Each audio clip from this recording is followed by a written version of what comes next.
নমস্কাৰ সকলোকে মই মৃদুলাই মোৰ অন্য এটা ভিডিঅ'লৈ সকলোকে স্বাগতম জনাইছোঁ। থাম্বনেইলখন চাইতো গম পাইছে আজি কি বনাবলৈ গৈ আছোঁ। হয়, আজি তিলেৰে মাছৰ জোল বনাবলৈ গৈ আছোঁ। তাৰ কাৰণে কেৰাহীটো ভালকৈ গৰম কৰি লৈছোঁ আৰু তিল অলপমান দি পেলাই এনেকৈ ভাজি লৈছোঁ আৰু গেছৰ ফ্লেমটো কমাই ল'ব, বেছিকৈ নল'ব আৰু এইখিনি অকণ সময় ভাজিছোঁ। আৰু তিল আমাৰ স্বাস্থ্যৰ কাৰণে কিমান উপকাৰী সেইটোতো সকলোৱে গম পায়, হয়নে বাৰু? আৰু এই ৰেচিপিটো বহুত কম সময়তে আপোনালোকে বনাব পাৰে। দেখাতে ইমান গৰম পৰিছে, ইমান সময় পাকঘৰত থকাটোও বিৰাট অসহ্য। সেইকাৰণে মই কম সময়তে কি বনাব পাৰোঁ, সেইকাৰণে আজি তিলেৰে মাছৰ জোল বনাম। এয়া মোৰ তিলখিনি ভাজা হৈ গ'ল। এতিয়া মই অলপ সময় ঠাণ্ডা হ'বলৈ দিছোঁ আৰু এইখিনি সময়তে মই মাছখিনিও ফ্ৰাই কৰি আছোঁ। এতিয়া মাছখিনি ফ্ৰাই ইফালে হৈ আছে আৰু মই তিলখিনি ঠাণ্ডা হোৱাত এয়া মিক্সিৰ বাতিটোত দি পেলাই মই তিলখিনি গুড়া কৰি ল'ম। আৰু মাছ ভাজা হৈ যোৱাৰ পিছত থকা তেলখিনিতেই মই পিঁয়াজ এটা কাটি লৈছোঁ আৰু পিঁয়াজটো অকণ সময় ভাজিছোঁ। আপোনালোকে ইয়াত বেলেগো এড কৰিব পাৰে, বেলেগ মানে আলু এটা সিজাই পেলাইও দি দিব পাৰে।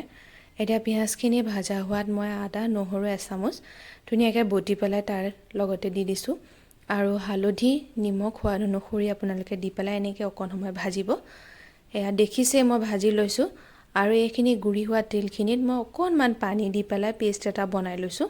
এইখিনিও মই ইয়াতে দি দিম আৰু দিয়াৰ পিছত অলপ সময় ভাজিম। দেখাতে তিলখিনি মই ভাজিয়ে থৈছোঁ আগতীয়াকৈ, অকণ সময় ভাজিম।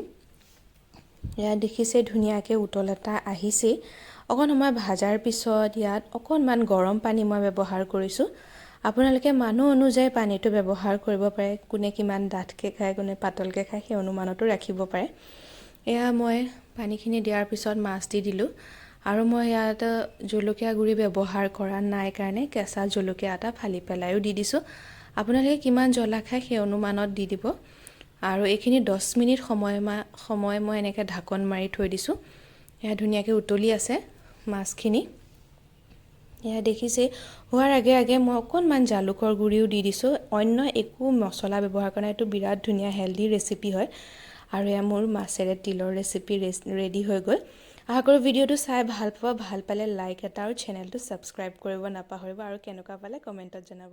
আজিলৈ বাই বাই।